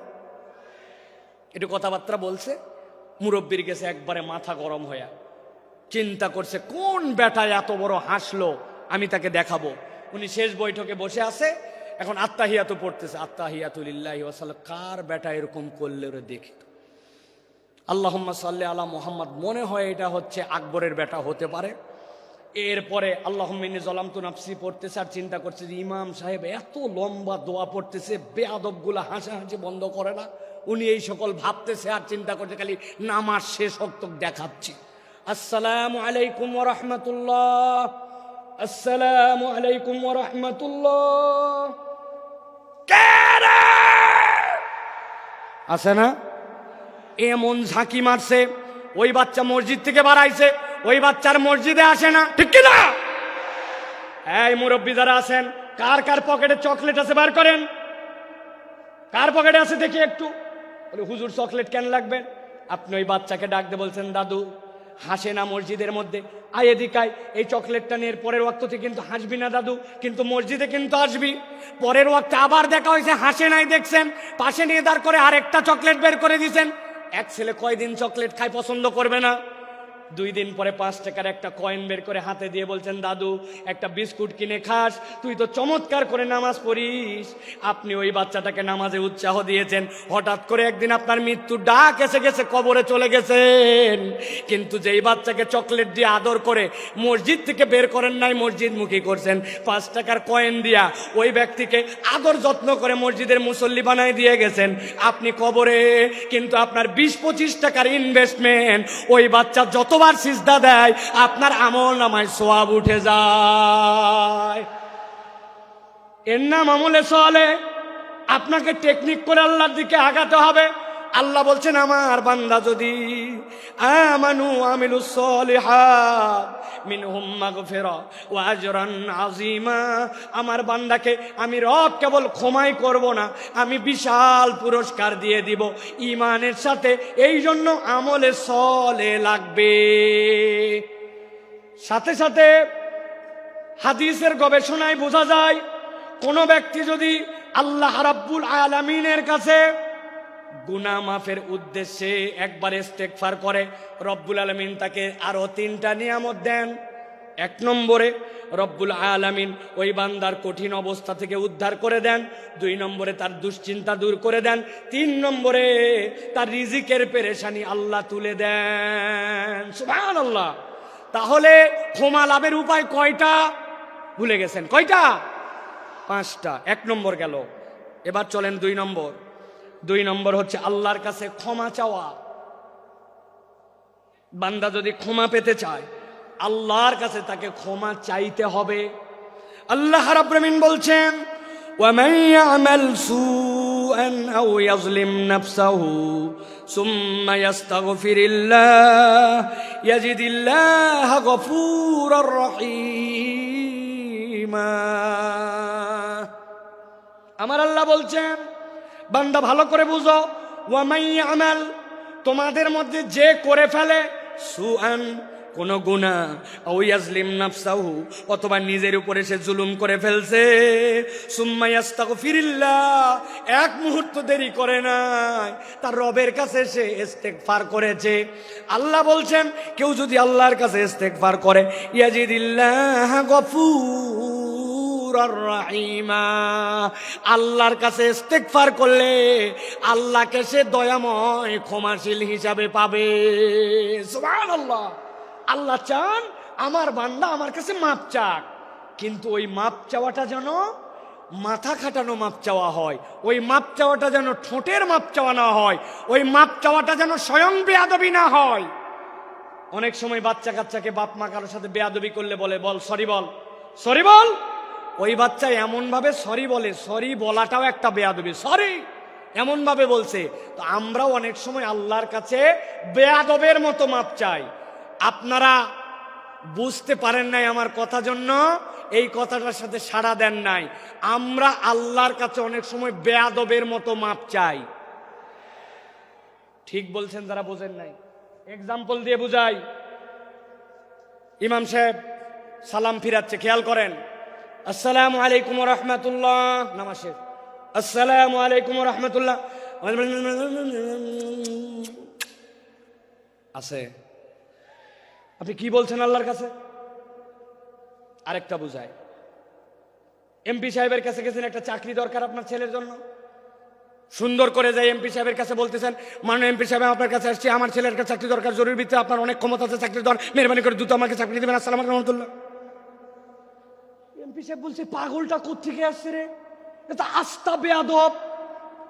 কথা বললেন না, অত দূর গেলাম না, আমি হুজুরের কাছে আসছেন, হুজুর আমার ছেলেটা অসুস্থ, আমার ছেলের জন্য আপনি দোয়া করবেন, মেহরবানি করে আসসালামু আলাইকুম রহমতুল্লাহ। হুজুর বলবে, কি রে পাগল না ছাগল রে, আমার কাছে এত জোরে এসে দোয়া চাচ্ছে। আপনি হুজুর, আপনি এমপি সাহেব, আপনি লোকের কাছে যদি এরকম করে চান, তাইলে ওই লোক আপনাকে বেয়াদব বলে। আর আল্লাহর কাছে আমার প্রয়োজন, কিন্তু আমি এমন ভাবে আল্লাহর কাছে চাই, 2 মিনিট হাতের সময় নাই, মনোযোগ দিয়া কায় মনোবাক্যে দিল লাগায়া আল্লাহর কাছে সিজদায় পড়ে 5 মিনিট 10 মিনিট ধরে কেঁদে কেঁদে আল্লাহর কাছে আমরা মাপ চাই না, অথচ আমার গুনাহ খাতার কোনো শেষ নাই। আপনাদের অবস্থা জানি না, আজকে সকাল থেকে আমার গুনাহ যদি আমার কপাল দিয়ে লেখা হতো নিয়ন সাইনের মতো, স্টেজে উঠতে দিত না। অনেক মুরব্বী মানুষ মনে করছে বোধহয় মুরব্বীর দাড়ি পেকে গেছে, গুনাহ নাই। একটা মহিলা তার সামনে দিয়ে চলে গেছে, অন্তরের মধ্যে এমন কথা উদয় হইছে, ওইটা যদি বাহিরের মানুষ জানতো, দাড়িওয়ালার আর ইজ্জত থাকতো না। জানা গুনাহ, অজানা গুনাহ, ভুলে যাওয়া গুনাহ, আমার আপনার আমল নামায় গুনার কোনো শেষ নাই। কিন্তু আল্লাহর কাছে কায় মনোবাক্যে দিল দিয়ে 5 মিনিট চাওয়ার মতো সময় নাই, ঠিক কিনা? এই জন্য বলছি, আমি এমনি এমনি বলি নাই যে আল্লাহর কাছে বেয়াদবের মতো চাওয়া যাবে না। ক্ষমা চাওয়া মানে কি খালি আস্তাগফিরুল্লাহ আস্তাগফিরুল্লাহ আস্তাগফিরুল্লাহ, এটা নয়। আপনি দিল থেকে অনুতপ্ত হইয়া আল্লাহর কাছে চাওয়ার মতো যদি চান, আমি মাঝে মাঝে বলি, আপনাদের কাছেও বলি, ও ভাই আপনার নামাজটাকে একটু সুন্দর বানান। আমি নামাজ সুন্দর বানানোর জন্য একটা শুধু পরামর্শ দেই, আজকের থেকে শপথ নেন, আপনার জামাত ছাড়া ব্যক্তিগত যত সুন্নত নফল আমি 7 তাসবির নিচে রুকু সিজদা আর দিব না। রাজি? সুবহানাল্লাহ সুবহানাল্লাহ সুবহানাল্লাহ সুবহানাল্লাহ সুবহানাল্লাহ সুবহানাল্লাহ, এরকম 60টা তাসবিহ পড়ব রুকুতে, সুবহানা রাব্বিয়াল আযীম সুবহানা রাব্বিয়াল আযীম সুবহানা রাব্বিয়াল আযীম, এরকম করে 60টা তাসবিহ রুকুতে, 60টা তাসবিহ সিজদাতে। আমার নফল ব্যক্তিগত নামাজ আজকের থেকে 60টা তাসবির নিচে হবে না। রাজি আছেন ইনশাআল্লাহ? হঠাৎ করে উঠে গেছি 3 বার পরে, রেগুলার অভ্যাস, আবার টাইট করছি পরের রাকাত থেকেই, না আমি তো 7 তাসবির নিচে উঠবো না। আমি আল্লাহর কসম করে বলতেছি, আপনার নামাজের 50% সুন্দর হয়ে যাবে। তাহলে 2 নম্বর আল্লাহর কাছে ক্ষমা চাওয়া, 3 নম্বরে আল্লাহর কাছে তওবা করা। বলেন 3 নম্বর তওবা করা, বলেন। অনেকে বলবেন, হুজুর ইস্তেগফার আর তওবার মধ্যে কি পার্থক্য? একটু আগেই তো বললেন ইস্তেগফারের কথা, ক্ষমা চাওয়ার কথা, তাহলে তওবার মধ্যে পার্থক্য কি? তওবার রকম আছে 4টা, দীর্ঘ আলোচনা, সেদিকে যাব না। কিন্তু তওবার মানেটা ভালো করে বোঝেন। আল্লাহ কোরআনে বলেছেন, তুবু ইলাল্লাহি তাওবাতান নাসুহা, তোমরা আল্লাহর কাছে তওবা করো, তওবাটা যেন নাসুহা হয়। কি হয় নাসুহা মানে কি? আরবিতে নাসুহা শব্দটার উৎপত্তি স্থল 2টা, হয় নাসাহাতুন বা নাসাহাতুন। পেটের মধ্যে বাচ্চা, শাশুড়ি মা চিন্তা করছে আমার মেয়ের ডেলিভারি হবে, বাচ্চা কাচ্চার জন্য কাঁথা সেলাই করা লাগবে, এই ছিঁড়া লুঙ্গি, এই চাদর, অমুক কাপড়, এইগুলা জোড়া দিয়ে দিয়ে কাঁথা বানায়, ঠিক কিনা? ভালো করে মনে রাখবেন, নাসাহাতুন মানে ভাঙ্গা সম্পর্ক জোড়া লাগানো, আর নাসাহাতুন মানে ফেরত আসা। আল্লাহ বলছেন, আমি আমার বান্দাকে দেখতে চাই অতীতের জন্য অনুতপ্ত, ভবিষ্যতে আর করবে না। আল্লাহর সাথে সম্পর্ক ছিন্ন হয়েছিল, জোড়া লাগাবে আর আল্লাহর কাছে ফেরত আসবে। একবার যদি তুমি তওবা করতে পারো, আল্লাহ বলছেন আমি তোমার সব গুনাহ খাতা মাফ করে দিতে রেডি আছি। আল্লাহ কোরআনে বলছেন, ওয়া হুয়াল্লাযী ইয়াকবালুত তাওবাতা আন ইবাদিহি ওয়া ইয়াফু আনিস সাইয়্যাত ওয়া ইয়ালামু মা তাফআলুন।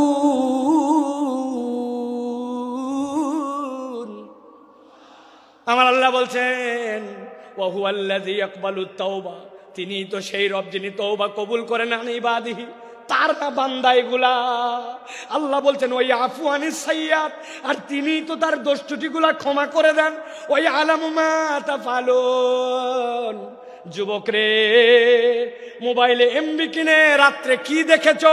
বাহিরে জুব্বা টুপি লাগায়া ঘুরছো, মানুষ হুজুর হুজুর বলছে, কিন্তু নামাজের অবস্থা কি ছিল, আমলের অবস্থা কি ছিল, ভিতরের অবস্থা ছিল কেউ জানে না।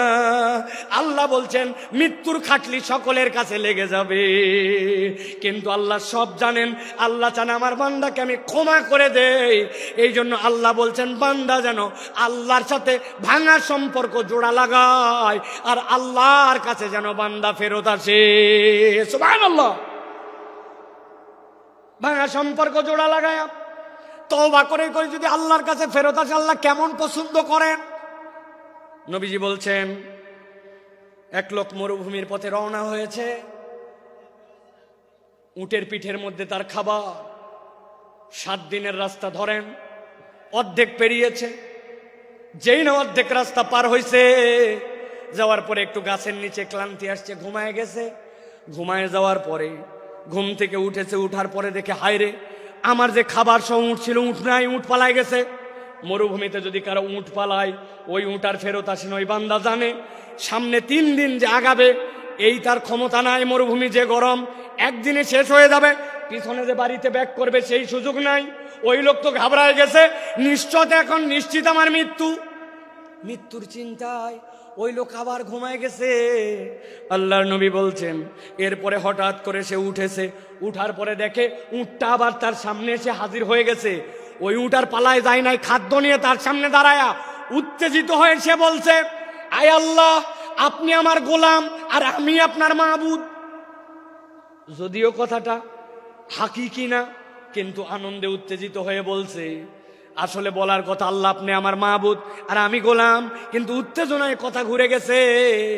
নবী বলছেন হারানো উট পেয়ে উটের মালিক যেরকম খুশি হয়, কোন বান্দা যদি 1000 ভুল করুক না কেন, একবার তওবা করে আল্লাহর কাছে ফেরত আসে, আল্লাহ এর থেকে অনেক বেশি খুশি হয়ে যায়।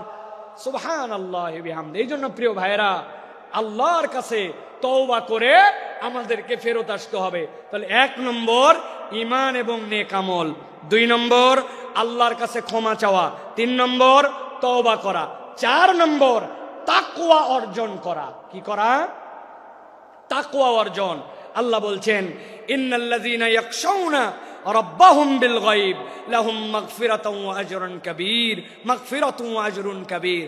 আল্লাহ বলছেন যারা আল্লাহকে ভয় করে, আল্লাহকে ভয় করে চলে, আল্লাহ ভয় করাটাই অটোমেটিক রব্বুল আলামিন বলছেন তার ক্ষমা প্রাপ্তির কারণ হয়। সুবহানাল্লাহ। আমরা বাংলাদেশ নিয়ে স্বপ্ন দেখি, বাংলাদেশ সোনার বাংলাদেশ হবে, বাংলাদেশ দুর্নীতিমুক্ত বাংলাদেশ হবে। এর জন্য দুর্নীতি দমন কমিশন, এর জন্য সিসিটিভি, এর জন্য অনেক কিছু আমরা আয়োজন দেখলাম। কিন্তু জিজ্ঞাসা করতে চাই, এত আয়োজন করেও বাংলাদেশকে কি দুর্নীতি মুক্ত করা গেছে? দুর্নীতি মুক্ত তো হয় নাই, আরো দুর্নীতি বেড়েছে। আমি মজা করে বলি, দুর্নীতি দমন কমিশন একটা স্টেপ নিয়েছে, দুর্নীতিকে না বলুন। এই জন্য প্রত্যেক জেলা শহরে, প্রত্যেক ডিসি অফিসে সেমিনার হবে, বিভিন্ন জায়গায় ফেস্টুন লাগানো হবে, স্টিকার মারা হবে, দুর্নীতিকে না বলুন। এর জন্য বাজেট হয়েছে ধরেন 10 কোটি টাকা। আল্লাহর কি কাম, এই 10 কোটি টাকার 8.5 কোটি টাকা দুর্নীতি হয়েছে। আপনি না দুর্নীতিকে না বলবেন বলছেন, কিন্তু কোথায় দুর্নীতি দূর করতে পারলেন? সিসি ক্যামেরা লাগাইছেন, দুর্নীতি যায় নাই। আমি পাসপোর্ট অফিসে গেছিলাম, আমার পাসপোর্টের 6 মাসের নিচে মেয়াদ শেষ, অনেক আগের কথা। পাসপোর্টটা রিনিউ করতে হবে। পাসপোর্টে যাওয়া, অফিসে যাওয়ার আগে আমাকে লোকজন বলছে প্রস্তুতি নিয়ে যায়েন। আমি চিন্তা করছি প্রস্তুতি মানে বোধহয় কলম কাগজ, তাই তো নাকি? জি না, প্রস্তুতি মানে মাল পানি, ঠিক কিনা? আমি এইগুলা নিয়ে গেছি। যাওয়ার পরে এখন পাসপোর্ট অফিসের দোতলায় আমাকে খালি ঘুরায়, অনেক ঘুরাইয়া ঘুরাইয়া ঘুরাইয়া, টাকাও নেয় না, কাজও করে না, কি জ্বালা। অনেকক্ষণ পরে বলছে নিচে চলেন। দোতলার থেকে যখন আমাকে নিচে নিয়ে আসছে, নিচে আনার সময় একটা সিঁড়ি, মধ্যে একটা ল্যান্ডিং, এরপর আরেকটা সিঁড়ি। তো 1 ধাপ সিঁড়ি পার করে মধ্যে যে জায়গা, ওই জায়গায় দাঁড় করায় বলছে টাকা ছাড়েন। আমি বললাম, ভাই তোমাকে এই টাকা দেওয়ার জন্য তো বহুতক্ষণ ধরে আমি ঘুরি, তুমি এতক্ষণ ঘুরাই এই জায়গায় এনে কেন টাকা চাও? বলে হুজুর তাহলে শোনেন, এই বিল্ডিংটি পুরাটা সিসি ক্যামেরা নিয়ন্ত্রিত, আমরা মনিটরে চেক করে দেখছি পুরা বিল্ডিং এর সব জায়গাটা ভিডিওতে আসে, খালি এই জায়গাটা ধরে না।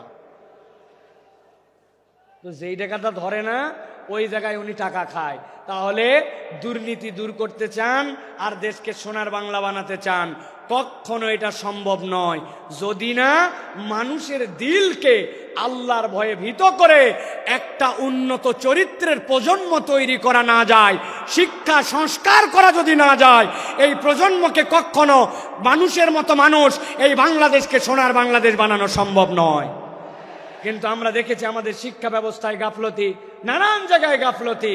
এইগুলা আসলে কার কাছে আমরা বলবো আর কে যেন কথা শুনবে, এইরকম একটা অবস্থা হয়ে যাচ্ছে। এই জন্য আমরা স্পষ্ট কণ্ঠে বলতে চাই, বাংলাদেশকে যারা সোনার বাংলাদেশ বানাতে চান, আপনাদেরকে কোরআন হাদিসের শিক্ষায় এই জনগোষ্ঠীকে শিক্ষিত করতে হবে, এর কোনো বিকল্প নাই, ঠিক কিনা?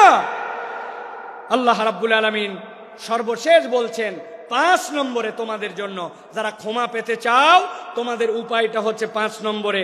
1 নম্বর ঈমান ও নেক আমল, 2 নম্বর আল্লাহর কাছে ক্ষমা চাওয়া, 3 নম্বর তওবা, 4 নম্বর তাকওয়া অর্জন, 5 নম্বর আল্লাহর জন্য দান খয়রাত করা।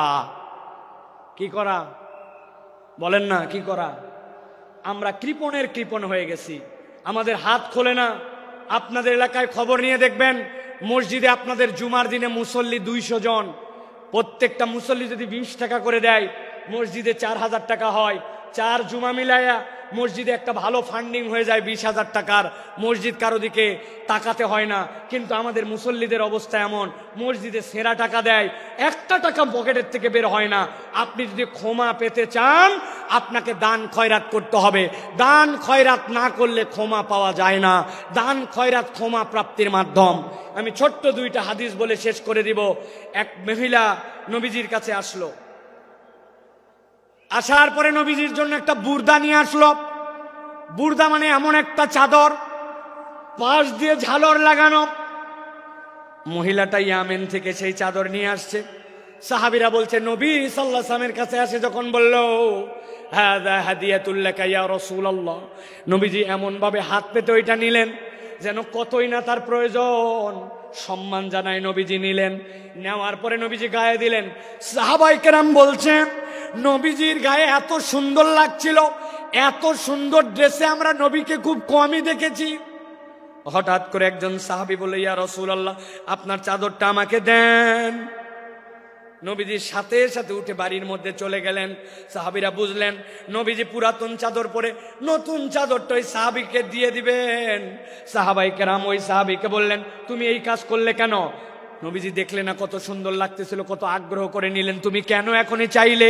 ওই সাহাবী বলতেছেন, ও আমার সাহাবীরা, চাদরের যে খুব বেশি আমার দরকার তাও না, কিন্তু আমি চেয়েছি নবীজি চাদরটা গায়ে দিয়েছেন, আর কেউ গায়ে দেয় নাই, ওই চাদরটা দিয়ে যেন আমার দাফন কাফন হয়, এই জন্য আমি চাদরটা চাইছি। ঠিক ঠিক নবীজি বাড়ির থেকে বের হয়েছে, তার হাতে চাদরটা তুলে দিলেন। আল্লাহর নবীর কাছে কেউ চেয়েছে আর ফেরত গেছে এরকম কোনো প্রমাণ নাই। এক মহিলা নবীজির জন্য কয়টা খেজুর আর একটা শশা নিয়ে আসছে। যাদের শরীরে এনার্জি পান না, শরীর ভালো হয় না, পেটের অসুবিধা নানান কিছু, আপনি শশা আর খেজুর মিলায় খাবেন, আল্লাহ চাইলে আপনার শরীরকে আল্লাহ চাঙ্গা বানায় দিবেন। নবীজি পছন্দ করতেন, ওই মহিলা নিয়ে আসছে এটা। নবীজি এক বাটির খেজুর ঢেলে শশাটা ঢেলে নিয়ে নবীর কাছে যতগুলা স্বর্ণালঙ্কার ছিল সবগুলা তুলে বাটির মধ্যে ভরছেন, ভরে তার কাছে তুলে দিছেন। ওই মহিলা তো ঘাবড়ায় গেছে, কয় খেজুর আর শশার বিনিময়ে আল্লাহ নবী এত কিছু দিয়ে দিলেন। নবীজি সর্বোচ্চটা দেখায় দিয়ে গেছেন, উম্মতের কাছ থেকে কেউ যেন ফেরত না যায়। সুবহানাল্লাহ। অতএব আপনি যদি আল্লাহর কাছে ক্ষমা পেতে চান, দান খয়রাত আপনাকে বাড়াতে হবে। হযরত আলী কাররামাল্লাহু ওয়াজহাহু, তার অভ্যাস ছিল তিনি যদি আল্লাহর কাছে ইস্তেগফার তওবা করতেন, যতবার তওবা করতেন ততবার সাদাকা করতেন। নিয়ত করছি ফজরের নামাজ আর বাদ দিব না, কিন্তু বাদ হয়ে গেছে। তওবা করছি, আল্লাহ আগামী কালকে থেকে ঠিক করব, কিন্তু 100 টাকা পানিশমেন্ট দিয়ে দিছি।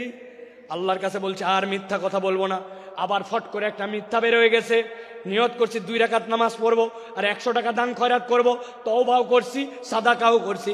এটা আলী রাদিয়াল্লাহু তাআলা আনহুর চরিত্র ছিল। এই জন্য আল্লাহর কাছে যদি ক্ষমা পেতে চায়, মুসলমানের চরিত্র কৃপণ হবে না, মুসলমানের চরিত্র হবে হাত খোলা। সুবহানাল্লাহ। একটা ফকিরের অনুভূতি বলে আজকের কথা শেষ করব। এক মালদার লোক, তার কাছে এক ফকির গেছে, যে বলছে কিছু দেন। ওই লোক পকেটে হাত দিয়ে দেখে মানি ব্যাগ নাই, বুক পকেটেও টাকা নাই, বিব্রত হয়ে গেছে। আরে আমি তো মানি ব্যাগ ছাড়া জামা নিয়ে বের হয়েছি। ফকির ডাক দিছে, ডাক দিয়ে গায়ে হাত দিছে, পিঠে হাত দিয়ে বলছে, বাবারে সত্যিকার কথা, পকেটে টাকা একদম নিয়ে বের হই নাই, ভুলে গেছি টাকা আনতে, মানি ব্যাগ আনতে মনে নাই, এই জন্য তোকে দিতে পারলাম না। বাবারে এরপরে তুই চাইলে ইনশাল্লাহ তোকে দিব। এই কথা শুনে ওই ফকির দোয়া করতেছে ওই লোকের জন্য, আল্লাহ আপনাকে বারবার মানি ব্যাগ আর টাকা ছাড়া বের হওয়ার তৌফিক দান করুন। ওই লোক ঘাবড়ায় গেছে, কিরে আমার প্রতি কি রাগ করে এই কথা বললো নাকি, বদদোয়া করলো নাকি? যে কোনো একজন আজানের উত্তর দেন, আমার প্রতি রাগ করলো নাকি, বদদোয়া করলো নাকি? বলছে, বাবা তুই এই কথা বললি কেন, যে বারবার আপনি মানি ব্যাগ ছাড়া বের হন? ও বলতেছে, শোনেন, টাকা চাইলে তো কতকেই দেয়, ভালো মনে দেয়, খারাপ মনে দেয়, অনেক টাকা দেয়, কিন্তু আমরা যারা দরিদ্র মানুষ, হত দরিদ্র মানুষ, মানুষ আমাদের সাথে একটু সুন্দর করে কথা বলে না, কেউ একটু গায়ে হাত দিয়ে আদর করে কথা বলে না, টাকা চাইলে টাকাটা দেওয়ার সময় কেমন করে জানি দেয়। আমরা তো একটু ভালোবাসাও দাবি করি। তো আজকে আপনার পকেটে মানি ব্যাগ না থাকার কারণে যে গায়ে হাত দিয়া, মাথায় হাত দিয়ে আদর করে আপনি ভালোবাসা দিছেন, ওইটা আমার অনেক বেশি দরকার। এই জন্য দোয়া করছি, আপনি মানি ব্যাগহীন আসেন, তাহলে আমি আদরটা অন্তত পাবো।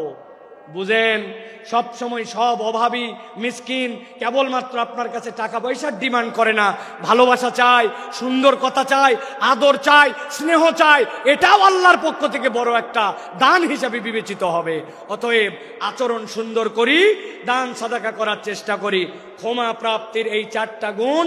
আর প্রথমে আপনাদের কাছে বলেছি, আল্লাহর কাছে ক্ষমা প্রাপ্তির তালিকায় ওঠার জন্য, হেদায়েতের রাস্তা পাওয়ার জন্য 2টা সিঁড়ি। এই 2টার সমন্বয় করে যদি আমরা চলি, মৃত্যু আর জান্নাতের মধ্যে আমাদের কোনো বাধা থাকবে না ইনশাআল্লাহ। আমরা তাহলে আল্লাহর কাছে এই কথাগুলি অনুযায়ী আমল করার চেষ্টা করব তো ইনশাআল্লাহ। ইনশাআল্লাহ আল্লাহ কবুল করুন, আল্লাহুম্মা আমিন।